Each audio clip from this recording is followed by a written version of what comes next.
Now, Sanatana Goswami was also a very extremely elevated person.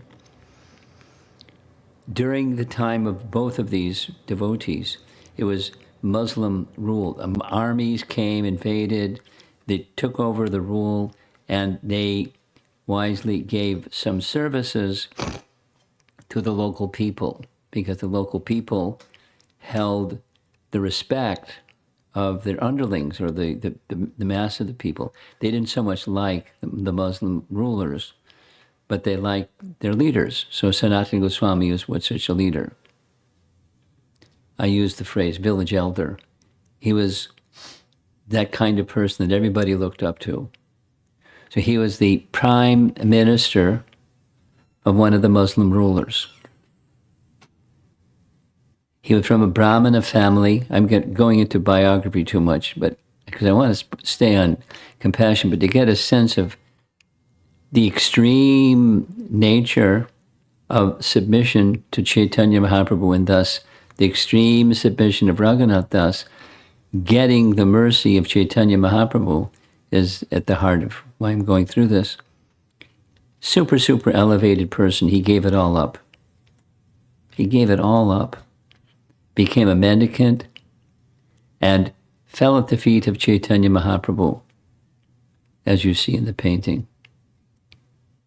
And so here's this phrase by Raghunath Das, Kripambutiya Paradukha Dukhi.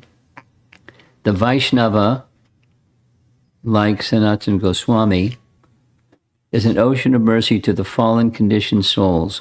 Indeed, he is so compassionate that, although for himself he knows no unhappiness, he feels unhappiness on account of their suffering. So this is a little bit indulgent in the nature of suffering. Miseries in this material existence cannot be stopped by any material means. Prabhupada's words, just as there's no fire brigade that can extinguish a blazing forest fire. Buckets of water, fire brigade, hoses can't stop a forest fire. So the conflagration of material misery can't be checked by any material means. There's, according to the Vedic teaching, there's three general categories of misery. Adhyatmika misery. Misery is caused by the body and the mind. Misery is caused by nature. And misery is caused by others. Notice the World Trade Towers being blown up in the upper right, and other miseries caused by others. So, adhyatmika, adidaivika, adibhautika. By design, dukkhalayam. Dukkha means distress. Ashashvatam. By design, prison houses aren't comfortable. By design, prison houses are a little uncomfortable. I mean necessities, but uncomfortable. So the material world is compared like a prison house for persons who are rebellious, who do not abide by the laws. The laws of the Supreme are broken willfully. And there's a place for such people. That's this material world. Hard struggle in the ocean of material existence.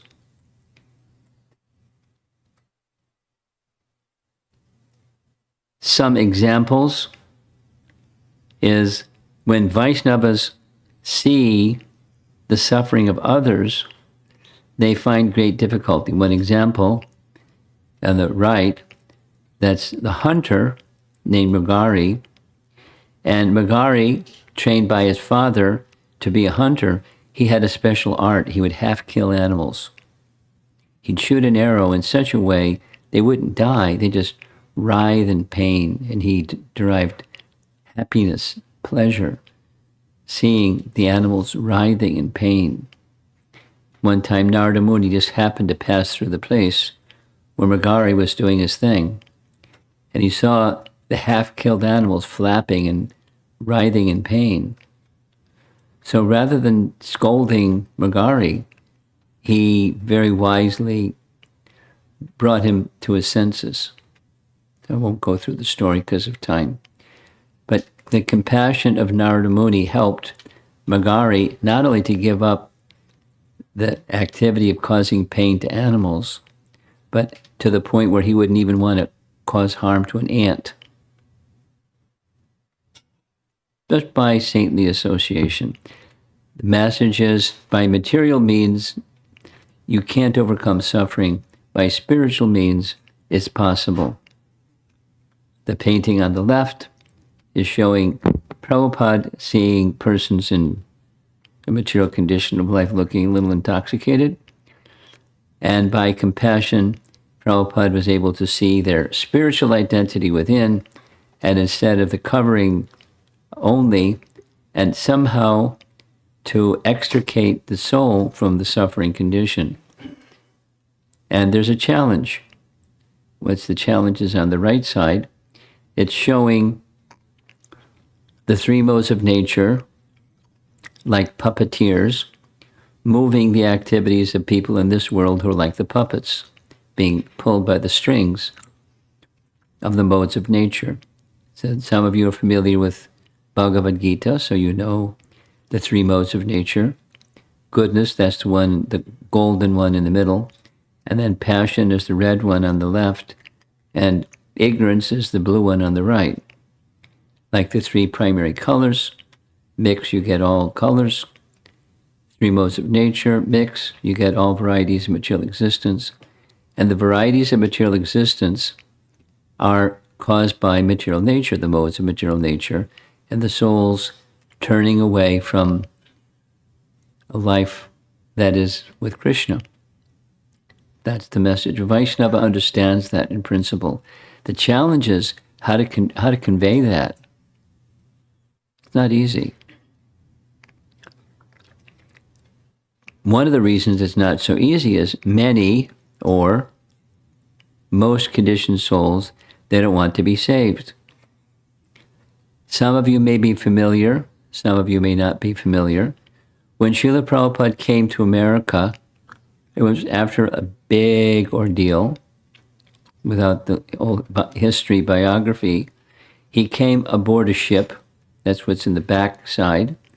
And when he was in the ship, looking at the Boston harbor, wondering, why did Krishna bring me here? So he wrote a celebrated poem. And the celebrated poem reads, I don't have my reading glasses. My dear Lord Krishna, you are so kind upon this useless soul, but I do not know why you have brought me here. Now you can do with me whatever you like. But I guess you have some business here. Otherwise, why would you bring me to this terrible place? Most of the population, he's aboard the ship. He hasn't even gotten off the ship yet. He is turning his attention to Krishna. Most of the population here is covered by the material modes of ignorance and passion. Absorbed in material life, they think themselves very happy and satisfied, and therefore they have no taste for the transcendental messages of Vasudeva or Krishna. How will I make them understand this message of Krishna consciousness? I am very unfortunate, unqualified, and the most fallen. Therefore, I am seeking your benediction so that I can convince them, for I am powerless to do so on my own. He's at Krishna's feet, looking up, pleading for his mercy. Somehow or other, O Lord, you have brought me here to speak about you. Now, my Lord, it is up to you to make me a success or failure as you like. O Lord, I am just like a puppet in your hands.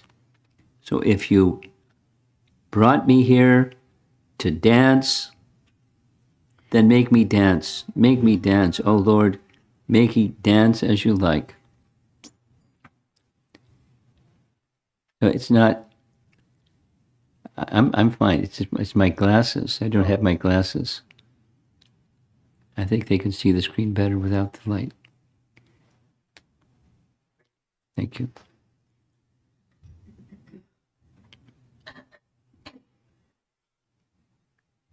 Compassion. That's our topic. So here's our founder, Acharya, having a very clear idea of Scripture, having a very clear idea of what he sees in front of him, and wondering, yikes, mission impossible. Krishna, if you like, you brought me here. So this is a celebrated photograph. I like telling the story, but I'm going to keep it short.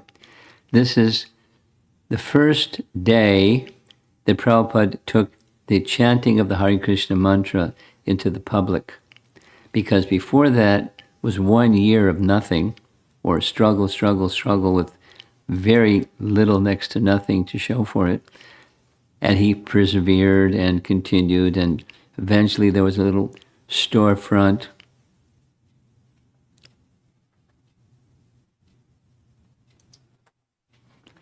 I just heard this story 2 days ago from a god sister in San Jose, in ISKCON, Silicon Valley, or ISV. Prabhupada was in the middle of a discussion. He was hearing someone speak something. He turned to his secretary and said, when I was staying at 26 2nd Avenue, there was a little apartment upstairs, and they were only charging me $65 a month. Forget it today. And it was, in other words, it was a rundown. It wasn't a lively, prosperous part of New York City. But he accepted what Krishna provided, and they had kirtan in a little storefront, and 3 nights of the week. And it became so lively that the numbers of young people that came grew and grew and grew, and became dancing and chanting. And so the person who was the main leader that Prabhupada was relying upon, was initiated name was Brahmananda. And Brahmananda said, this is so nice. Do you think we can go out into the public with this chanting? And Prabhupada smiled and said, I was just waiting for you to ask that question. Yes, we can go, but you have to get a permit, because I don't want to have a problem with the police. So they got a permit. The permit was for Tompkins Square Park. Nice detailed description of walking from the storefront to Tompkins Square Park. They sat down under that tree, celebrated elm tree, still there, and sat down sedately and started chanting for 3 hours. Now, normally Prabhupada chanted for much shorter duration, but 3 hours for kirtan. And by the time he was done, there was a big crowd.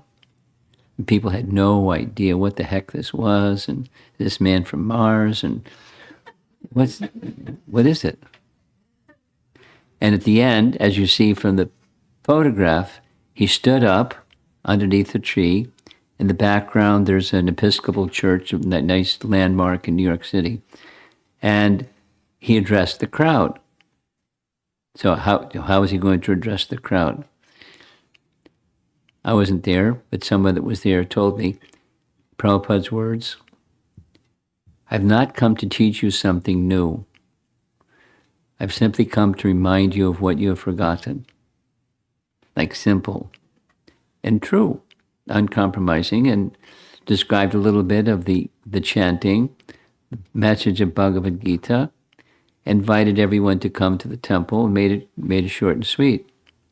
And in this way, it became a regular place where they went to Tompkins Square Park and chanted in the public. And then in the course of time, all over the world, the same principle, chanting in public. We're making some plans for the upcoming Festival of the Holy Name here in Chicago. And we're going to be going public Harinam, following in the footsteps, as part of the schedule, on a time when we already checked with the police, and the police said, you don't need a permit if it's this size, and da-da-da-da-da. So we're checking with the police to make sure we're not going to run into something unexpected. Maybe we'll get a police escort, who knows. And just follow the footsteps of the compassionate founder Acharya. And as a result of his compassion, many, many, many, many, many young people not only took to spiritual life, but in this morning walk, looks like it's in Juhu, because of all the palm trees. There they are, the sannyasis, leading persons, looking very happy. Prabhupada is the center of the flower, and they're like bees hovering around the center of the flower, getting the honey. What Prabhupada did was simply following in the footsteps of the great personality Vyasadeva. He's pictured in this painting, giving the Srimad Bhagavatam and the written form of all the Vedas as a compassion, purposeful compassion for the people in this dark age of Kali. That's what's in the lower left. So light of the Bhagavat by the teachings and the chanting of the holy name. So since our topic is compassion, there are some qualities, consistent qualities, manifest by Vaishnavas or devotees, that when properly following, these qualities of compassion are exhibited, and there are slight differences. Sanskrit terms indicate that slight difference. Kripalu. Kripalu means merciful. We're going to go through each of these terms. Vadanya means magnanimous. And Sarva Upakar, Sarvopakara. Sarva means all, and Upakara means for the benefit of others, or welfare work for others. And so Sarva Upakar, performing welfare work for everyone. Now, how do you do welfare work for everyone? Because there's too many everyones. The answer is you water the root of the tree, and the water then is distributed to all the parts of the tree. Just find the root of existence and give attention to the root of existence, and the benefit goes to everyone. It's a very simple principle, and it works. And the fourth, karunika. We'll see each of these terms. Now we're going to go through one by one, starting with the first one, Kripalu. Some of you may have heard there's a Kripalu Yoga Society. You've heard of that place? There is such a place, Kripalu Yoga Society. So, Kripalu is identified by this verse in Srimad Bhagavatam, which comes from Kapila Dev's teachings. For you newer people, who's Kapila Dev?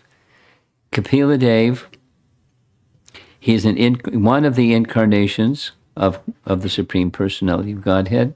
He taught the yoga system, and he taught one of the topmost systems of yoga was the Bhakti Yoga system. There's a whole chapter, we're going to see the verse in a moment, on devotional service, along with Sankhya philosophy and Sankhya yoga. So here's the verse, Titikshava. There's 6 terms that are indicative of the merciful nature of devotional service. Or at the last line is sadhu. See the last line? Sadhu bhushana. Bhushana means ornament. Like, this is an ornament. A garland or jewelry or something.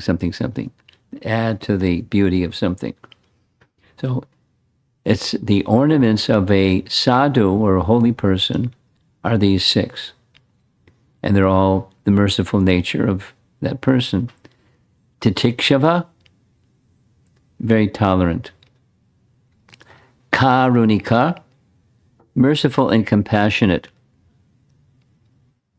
Second line, Surada Sarvadehinam. Sarvadehinam means all persons, all embodied souls.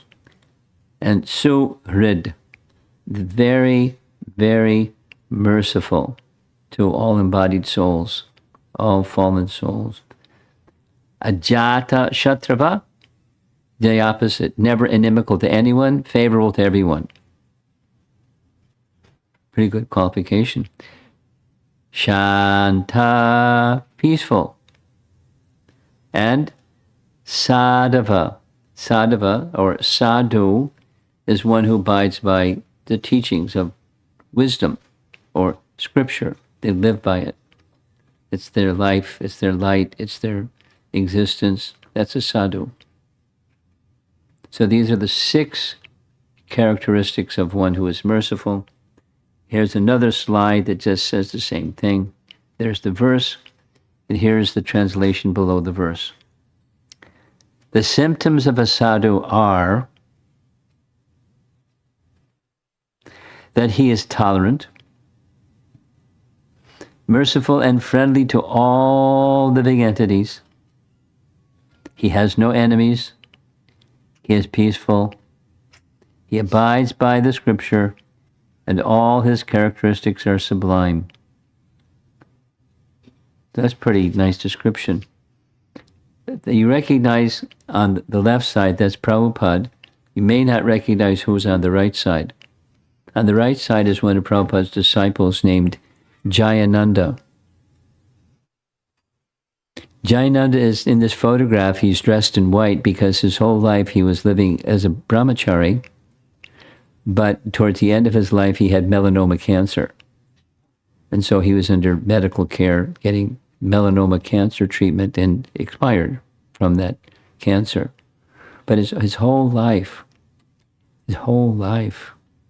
was a life of humility and simplicity and service to anyone, everything.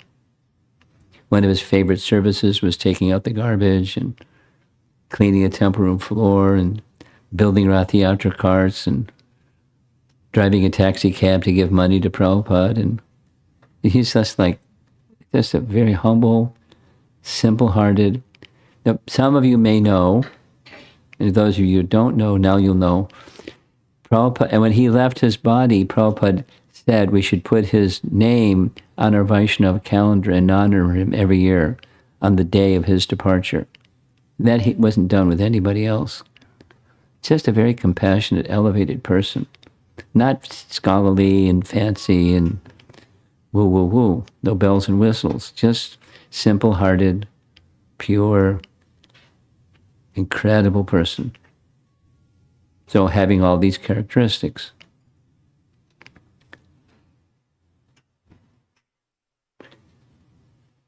Tatikshava. This is going through that list of 6 characteristics of a sadhu. Tolerant. The painting on the left side, that's Chaitanya Mahaprabhu, where he became very angry at the fact that these 2 fellows, drunken wild men, Jagai Madhai, one of them took a clay pot and hit Nityananda in the head with his clay pot. Just wild, drunken behavior. And Nityananda said, that's okay, just chant Hare Krishna. When Lord Chaitanya came to know that Nityananda got hit in the head, he came with his arm raised, you see in both paintings, his right arm is raised, on the end of his finger is a Sudarshan chakra, he's ready to chop their heads.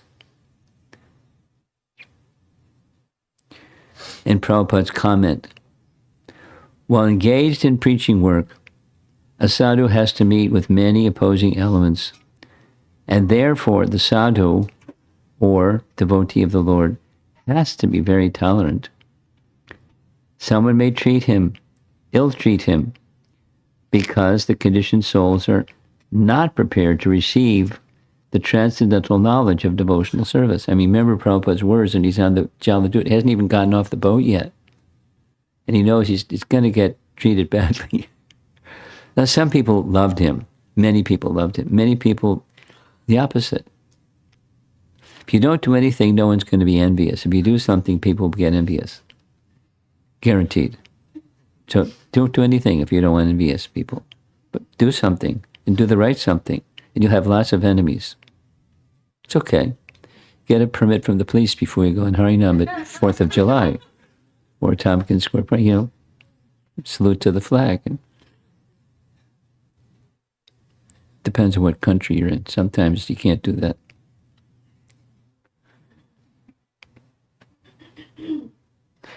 Sometimes devotees are personally attacked with violence, but still they were tolerant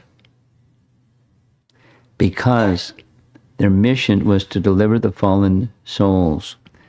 Now, who can do something like that? You can be an instrument for someone that's great, and someone that's great can, but you can just be we can, at best, the little people, be an instrument in the hands of someone that's not so little.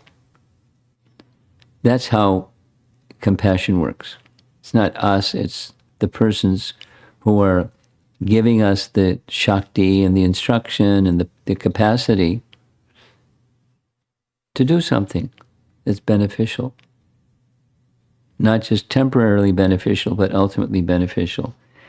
A nice example, some of you are new or don't know who this is, Haridas Thakur, during the time of Lord Chaitanya, which was a time of Muslim rule in much of India, not all of India, but he was born in a Muslim family, but he had a natural inclination to chant Hare Krishna.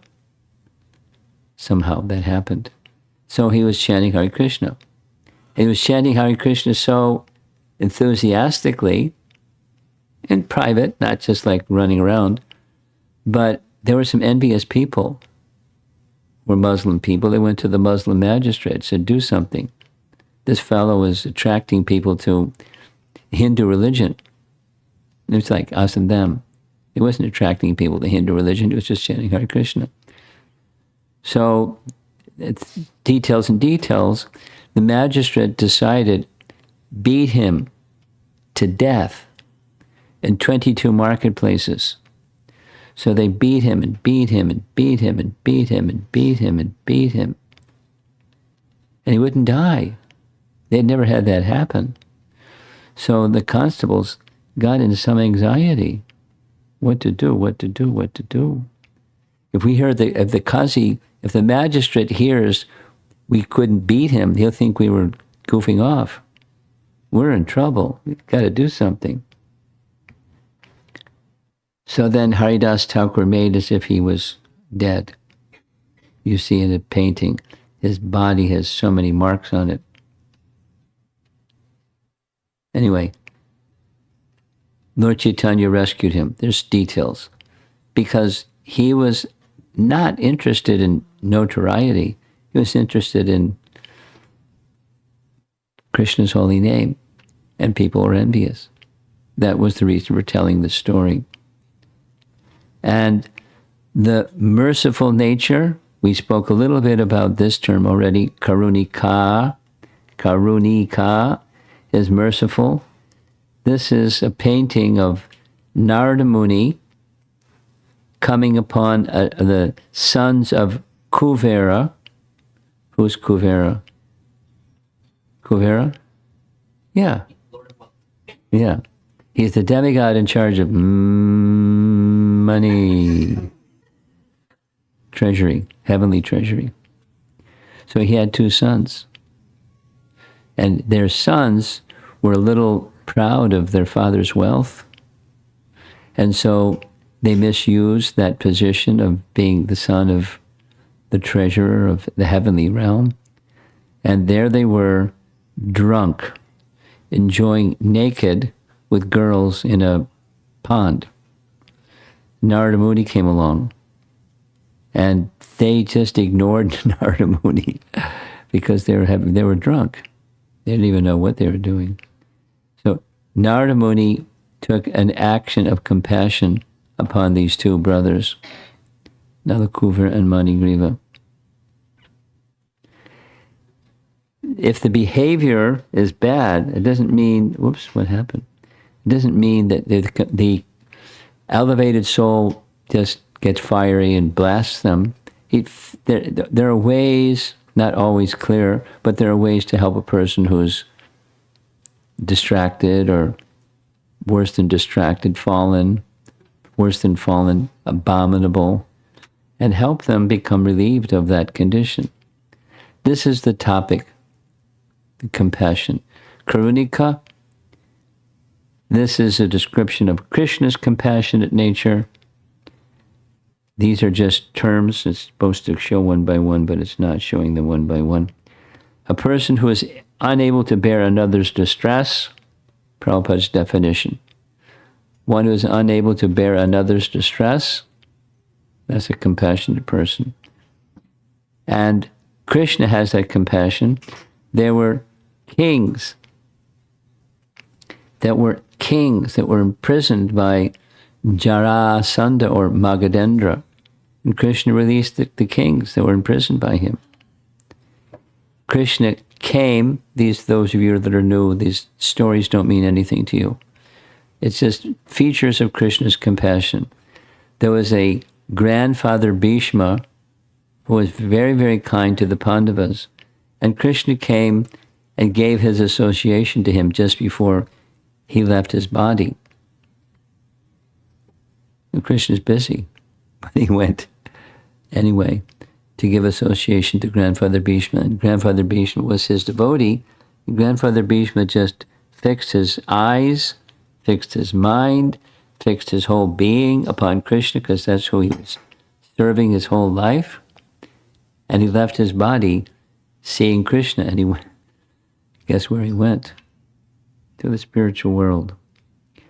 Radharani, last on this list, but not least, she is the person in charge or the protectress of devotional service. In fact, many of you know, devotional service in Sanskrit is bhakti yoga,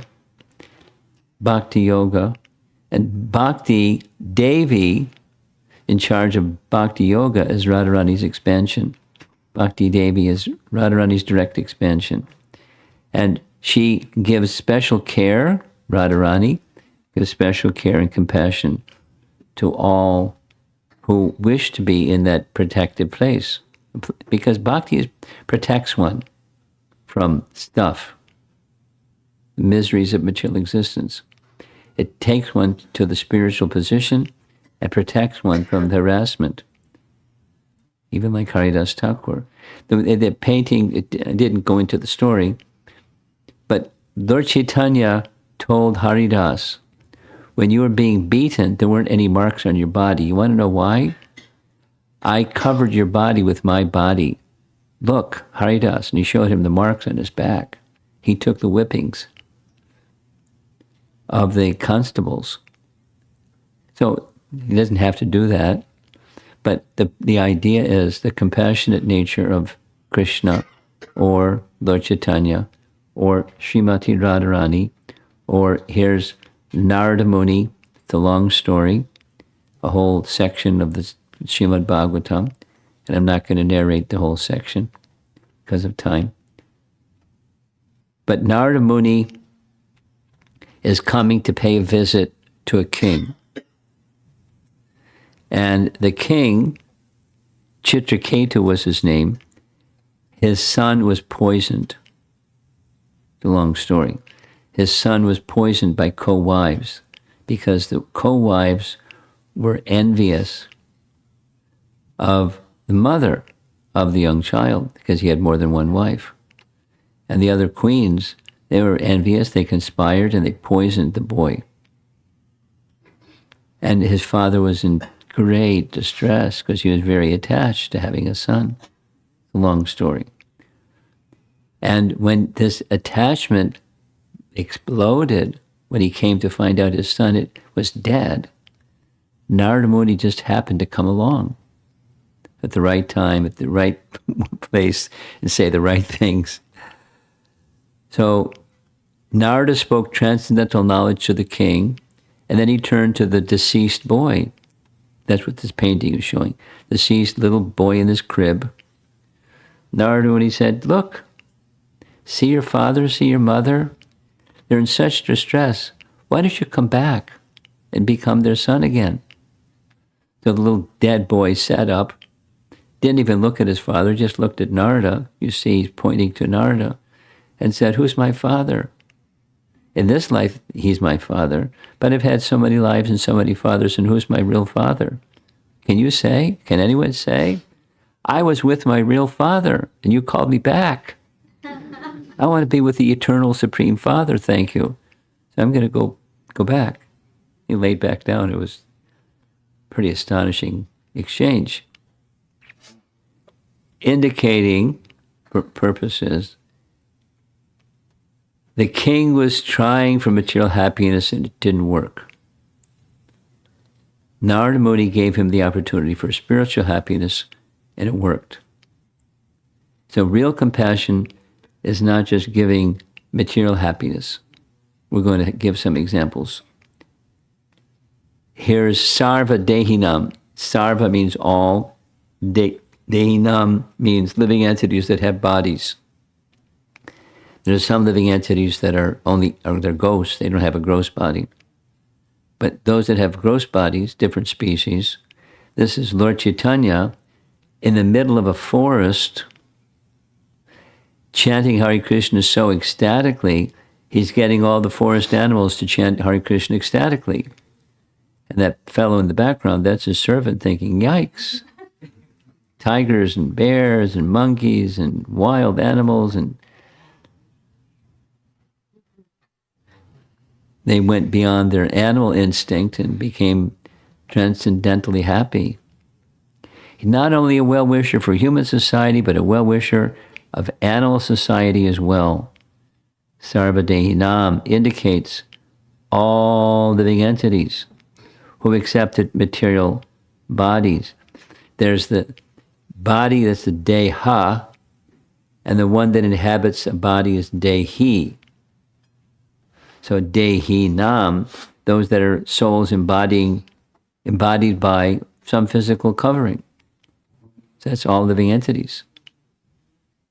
And a Vaishnava is compassionate, sarva dehinam. And ultimately, free them from material entanglement. Another nice painting from Chaitanya Charitamrita, where Lord Chaitanya is in the forest and associating very happily with all the wildlife, birds, beasts, trees. This is the Mrigari the hunter story again. This is an example of the compassion that was invested in Bharat Maharaj. It's a long story. Time doesn't permit to tell the long story. There are many long stories. Maybe you'll be inspired to read the Bhagavatam. That'll be nice. But it's a king who became so compassionate, that he became very attached to a deer in his retired stage. In his next life, thinking of the deer, absorbed in the deer, in his next life he became a deer. Oh dear. But he was given remembrance of his previous life as a king, living in the body of a deer. So in the body of a deer, he was in the forest, and he would hang out with sadhus that were in the forest and hear their talks and take the remnants of their food and just hang out with sadhus.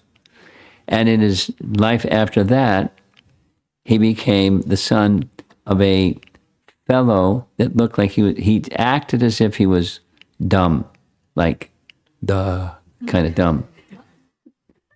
And he didn't respond to anybody's words. He was very, purposefully avaduta, he was wild man.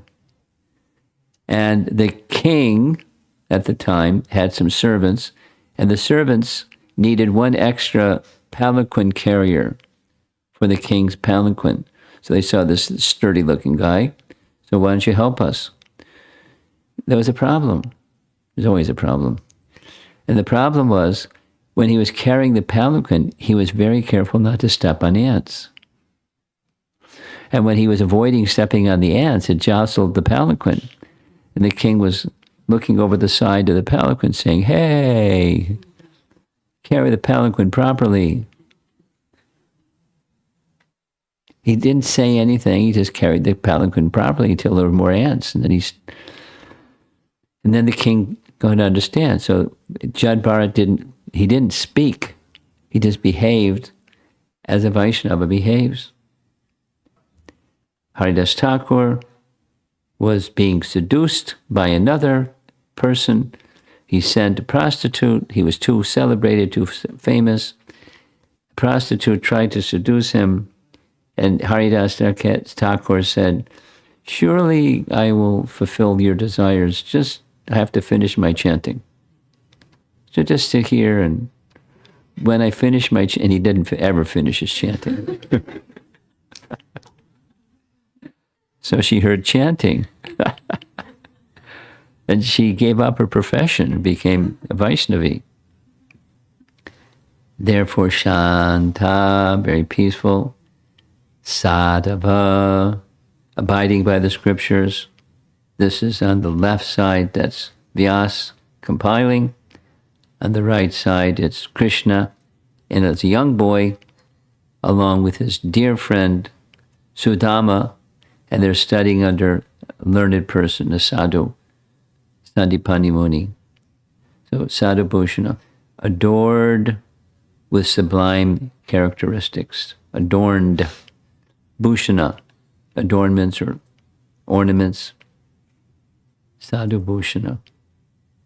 And because of time, there's many nice stories, and I'm not going to have time to tell many nice stories.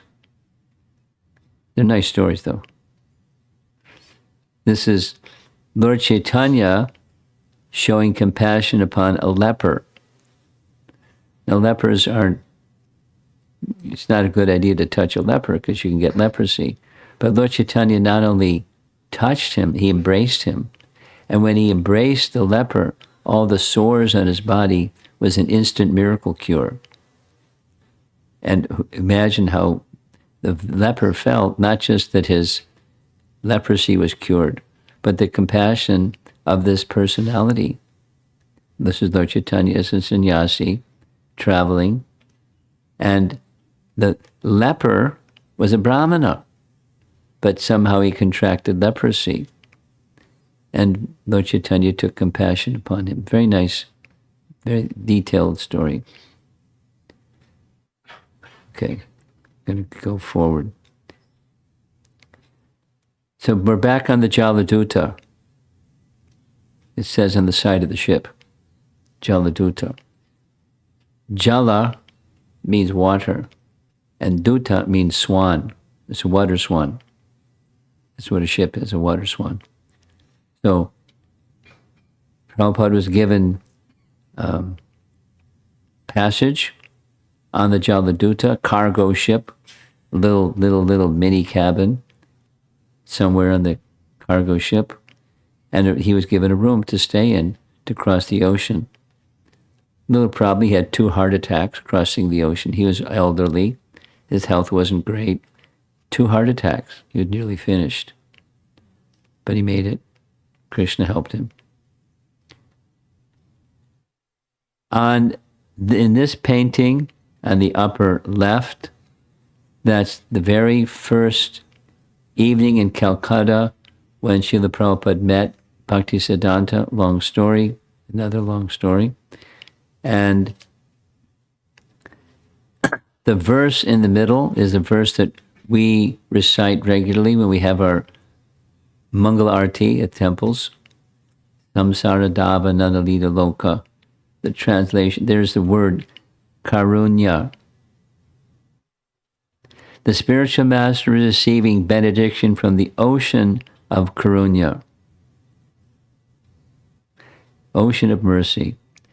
Just as a cloud pours water on a forest fire to extinguish it, so the spiritual master delivers the materially afflicted world by extinguishing the blazing fire of material existence. I offer my respectful obeisances unto the lotus feet of such a spiritual master who is an ocean of auspicious qualities. So you get the picture. I'm going to go to some practical examples. Advaita Acharya called, according to scripture, he called for Lord Chaitanya to appear in this dark age of Kali. The personality of Godhead needs to come. So he made his appeal according to scripture. He placed by the side of the Ganges River his Shalagram Shila, worshipable deity, and with prayers and calling of the name of the Lord, offering waters of the Ganges and Tulsi buds, Tulsi manjaris, he was appealing to the Supreme Lord to descend. And so he did. That was Lord Chaitanya. He had descended because he is an ocean of transcendental mercy. That's, again, Sanatana Goswami with straw in his teeth. There's a lot. I probably should cut this down because there's a number more slides. The topic is so nice. Going quickly like this is not so nice. I'm not feeling satisfied with. You just take any one of these stories and spend the whole evening on any one of these stories. But the panorama has its effect too. Here's a nice painting of Lord Chaitanya having kirtan, and when he's having kirtan, other living entities look behind him in that painting. There's a big crowd of people just following behind him, chanting. Because he was chanting, they became inspired by his chanting. Sri Krishna has descended in the form of Lord Chaitanya Mahaprabhu to teach us real knowledge. His devotional service and detachment from whatever does not foster Krishna consciousness. Those three things. Knowledge, devotional service, and detachment.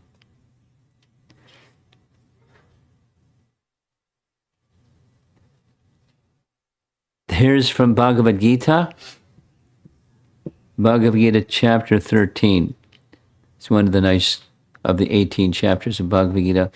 It's describing symptoms of knowledge because Lord Chaitanya came to give, and chapter 13 Bhagavad Gita lists items of knowledge.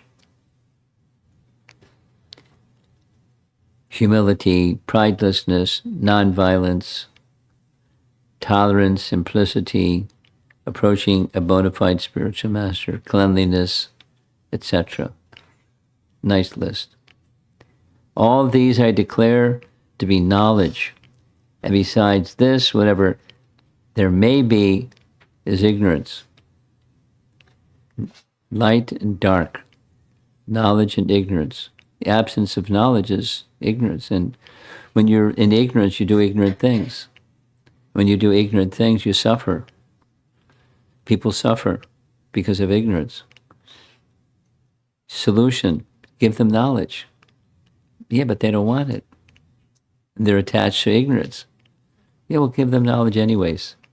Somehow, out of compassion, somehow. That's the life of a Vaishnava. To be compassionate. And Lord Chaitanya is the leading personality. One of the main ways was his Nama Sankirtan, chanting the holy name, here in a public place, here in an evening, here in the daytime with his associates. And it was one of the principal ways, the Sankirtan, Nama Sankirtan movement of Chaitanya Mahaprabhu, to change the situation of the darkness of this age. And those who receive that light, they're very fortunate.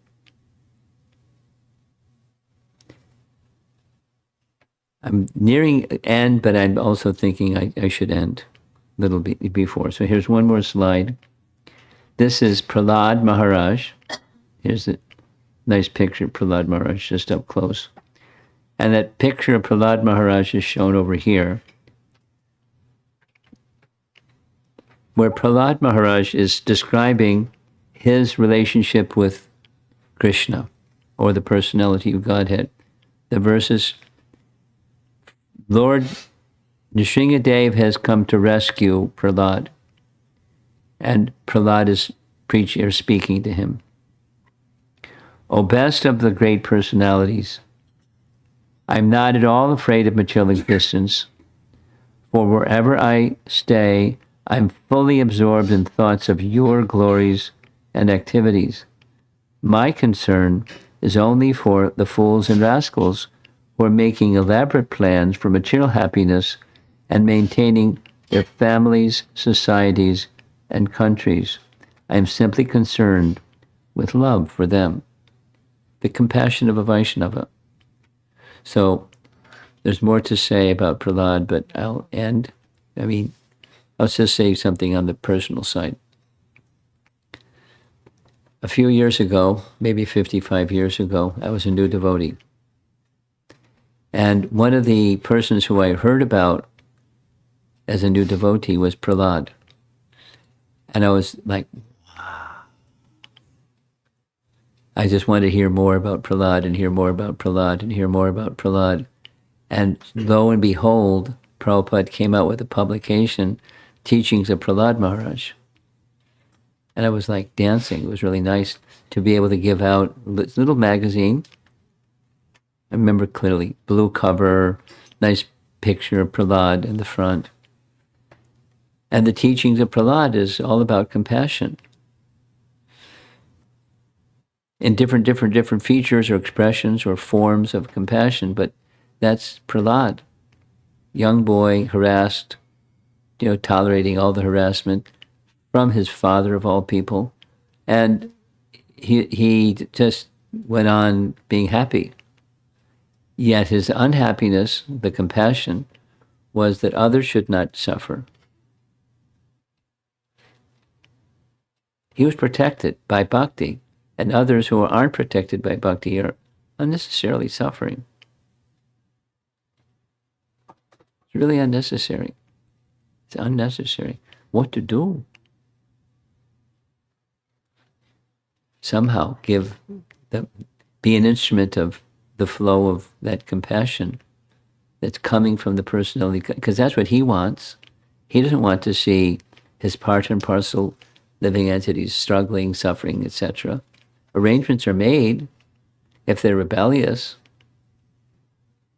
but he doesn't want it. So he sends representatives to, give them some knowledge, give them some light, give them some opportunity to, again, make that connection. And that's the life of the Vaishnava as an instrument of the supremely merciful Krishna, and particularly in our present age, Krishna in the form of Chaitanya Mahaprabhu, by giving liberally, giving the holy name. I was recently, while you were over here in Naperville, enjoying Madhava's association. Yes? Enjoying Madhava's association. Did you attend? Oh, you missed it. So I happened to have been in ISB, San Jose, and I was told, Madhava is coming to San Jose on Friday. And I said, you better get a bigger temple room, because people aren't just going to want to sit. They're going to want to dance. And then on Saturday, he's come for the purpose that on Saturday, he and Janavi Harrison are going to be doing a together concert in a place called something, the Grand Cathedral or something like that. It's a religious place, but they use it for, outreach things like this. So the two of them are going to have this fantastic, I wish I could be there, fantastic kirtan. Whoa. And that's the mercy of Lord Chaitanya.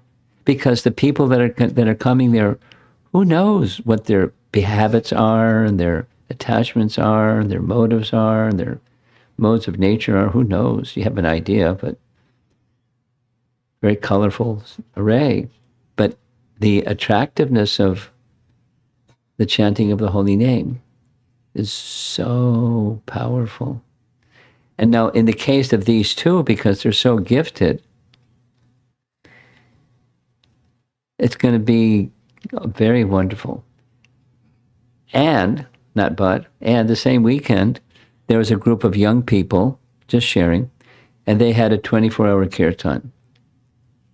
And I was like drowning in things that I wasn't getting done, and I'm still drowning in things I'm not getting done. So they wanted me to come, and 8 times. Can you send a recorded message? So I sent a recorded message. But they're doing that which is a primary manifestation of the compassion of Chaitanya Mahaprabhu. I don't know how many people attend. It doesn't really matter, because the center was being nourished. So the same when we're doing like what we're doing right now. There's a certain number of people in the room. Fantastic. And the sound vibration is for, we're benefiting, but the sound vibration is speaking about the Supreme Personality of Godhead and his wonderful pastimes and his devotees' wonderful pastimes that are exhibiting this wonderful quality of his. Even in the midst of situations where people are suffering, in some cases people don't even know that they're suffering. It's really sad.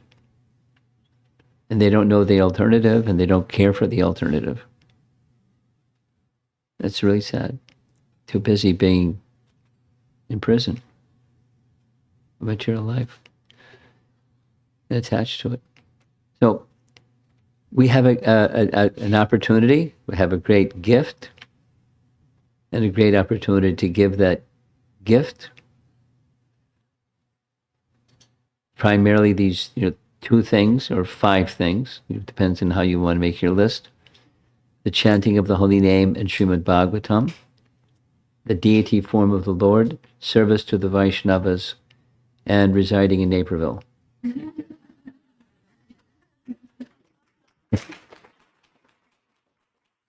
No, the 5th thing is residing in Vrindavan.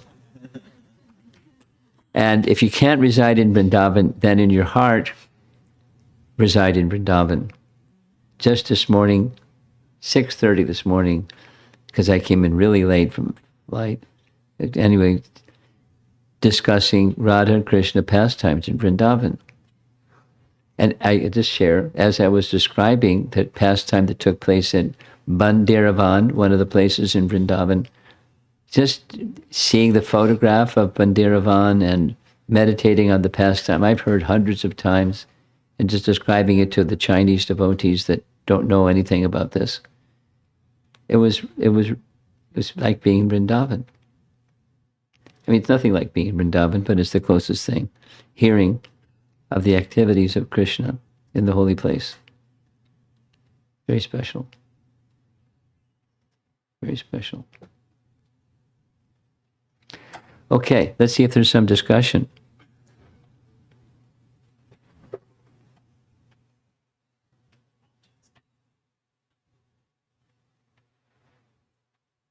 You know how to push buttons.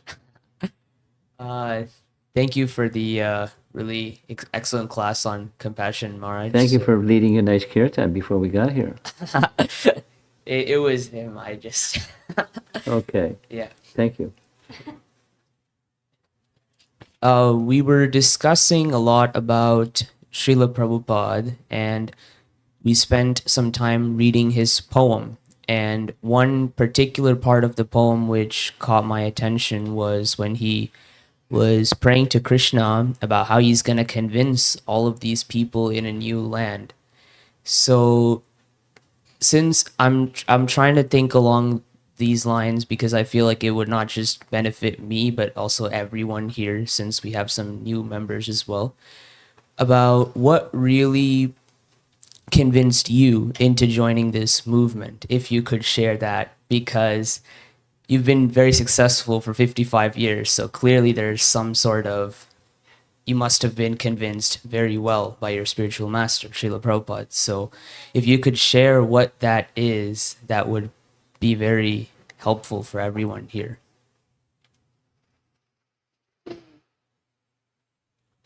Well, autobiography is not the right time or place for something like that, but I can say gratitude.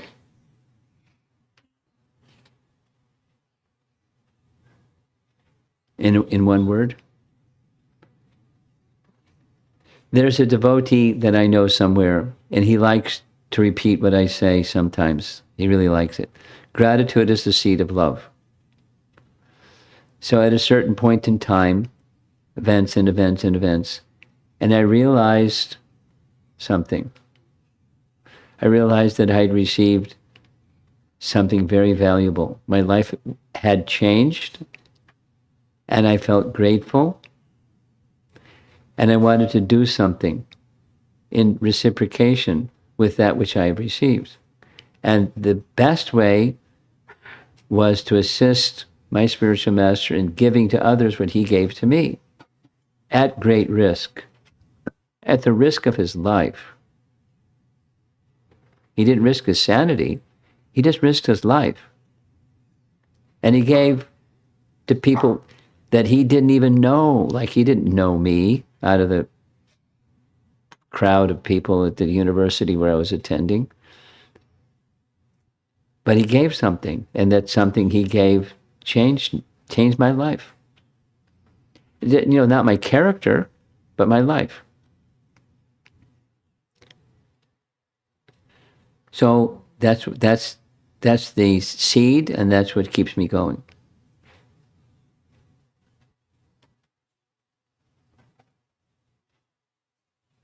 Gratitude. Receiving something, acknowledging that something, feeling the something from that acknowledgement, and wanting to do something in reciprocation. And when you act from the place of gratitude, love grows and grows and grows. It doesn't just stay in gratitude space, it becomes love. And, you know, love doesn't know limits. Where's the limits?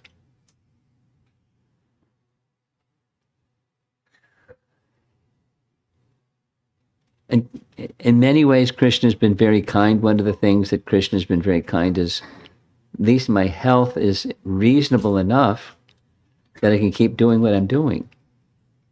And I was thinking, you know, every year I'm thinking, as long as I have health and it keeps up.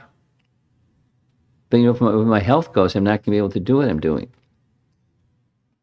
Then I'll just have to give back in a different way than what I'm doing. But I'm not going to stop giving back because it's inside's got to come out. That's what keeps me going. Love or gratitude in simple terms.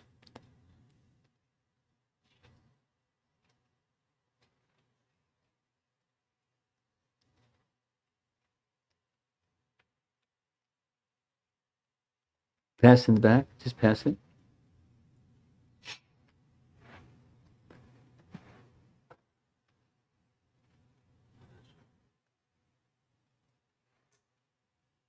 I was thinking about Yamaraj. He is one of the Mahajanas and doing a thankless job. Yeah. Who says So- thanks to Yamaraj? So I was just wondering in what way he is compassionate.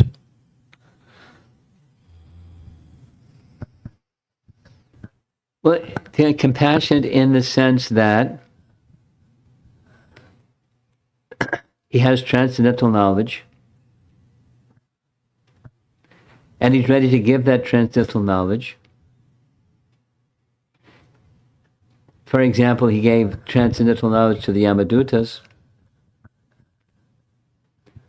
Yamaraj gave transcendental knowledge to the Yamadutas, and the Yamadutas have a service on behalf of the Supreme, as we all do. And they, the servants of Yamaraj, need proper discretion. Who is to be dealt with as criminals and who is to be dealt with as saints. So he gives knowledge to his agents, and part of the agency that he deals with is the criminal department.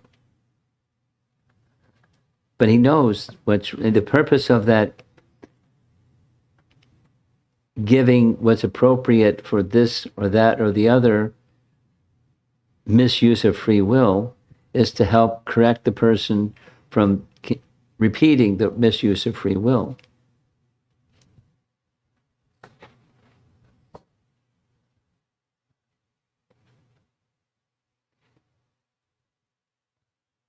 And as we know, because he has to do that so much, he doesn't get a chance to go out and speak transcendental knowledge so much. So he came as Vidura to do that.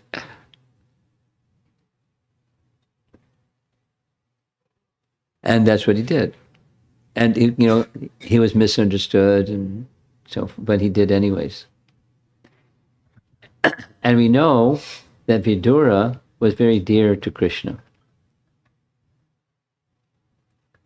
Krishna even said to Uddhava, when you're on your way to Badrinath, you're going to meet Vidura. Be kind to him. He's very dear to me. So people that have to do some service that's administrative, they may not be loved by everybody who loves administrators, but it's to help keep order in a place where it's disorder. And it's a thankless task. People don't say thank you for keeping the place in order. Some people do. But it's service to the Supreme. He's attached in his mood of service.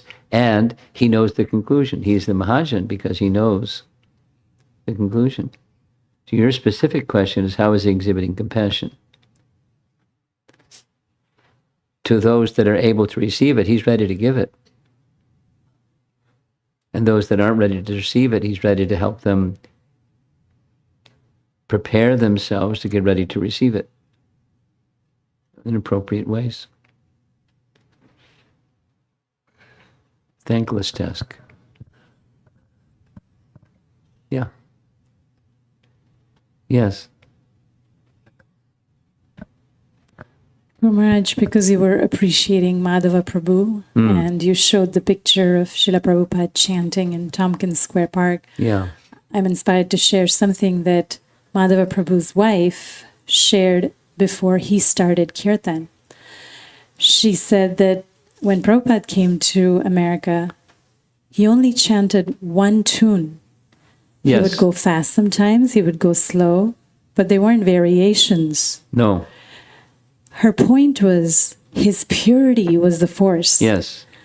And as gifted as they are in music, she labeled all of that a distraction. She said the musicality that we're going to share is actually a distraction, and we need this in order to focus on the holy name. And she was appreciating the purity with which Prabhupada chanted the holy name, where none of that was needed. And the melody that he chanted in Naperville Temple was so simple. And he didn't change this pace, he didn't rev it up, and bebop and bop. It was just very simple, very pure. And that's Madhava. That's his heart. And many of us were discussing how that kirtan that day was just transforming, Guru Maharaj. I got some videos. I'll just amplifying what Madhava's wife said. I never met his wife, but I have this little machine that's like that big. It's red and it has all the recordings. I got stuck on recording number 1894 because it's Prabhupada chanting japa, because years ago I used to listen to that every morning while I was chanting japa. But it's in this little machine. But before that, there's like 50 recordings of Prabhupada Kirtan. And what she said is true. It's the same melody. On occasion, he would sing a slight variation. Then he'd go back to the standard. But it was like, it was standard. No, nothing to purity. Purity is the force.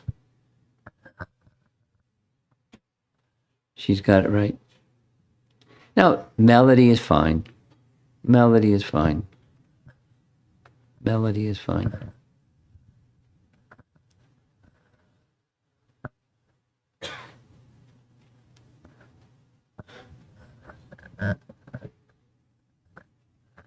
I sent to Jyotirmaya a different melody, a Shikarani melody, for the verse number 56 of Sri Brahma Samhita. Because I was trained, and for 50-something years, recited that last verse of Brahma Samhita, the one that has the long meter, in a different way. It was just Yasoda Nandana, Shriya Kanta Kanta Parama Purusha Kalpataravo. So, and then there's this other melody that's so sublime. So one devotee said, there's another melody, it's a certain meter, Shikarani meter, 17 syllables. And so his wife made the recording. I sent it to Jyotirmaya. And during the festival of the Holy Name, when we have a yagya, she's going to entertain us and sing. So, and I'll speak about the verse. So variety is nice too. It's very sweet. Very, very sweet. The message doesn't change, but the sweetness makes it nice. I'm probably going to still, because I'm, 50 years, how are you going to change horses? But you hear a different melody, a different meter. Chanda. May I ask a question? Yeah. So in the items of knowledge in the Bhagavad Gita, one of them is aspiring to live in a solitary place. Mm. And we also know the importance of sadhu sangha. And there seems to be, one can be in sadhu sangha and take advantage of that within one's heart, or be, very much disconnected, make offenses and so forth. And then there's so there's a place for both solitude and a place for associating. Yeah. So you just hit the nail with the hammer.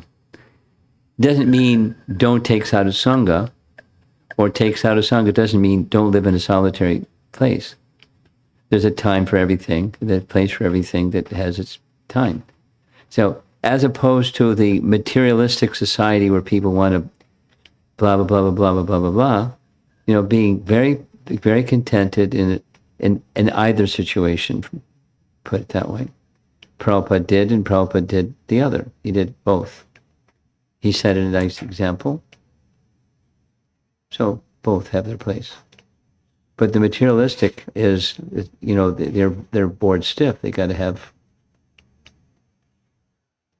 busyness going on to keep them, distracted. So that's my understanding. Is the time for both. Okay. Anything else?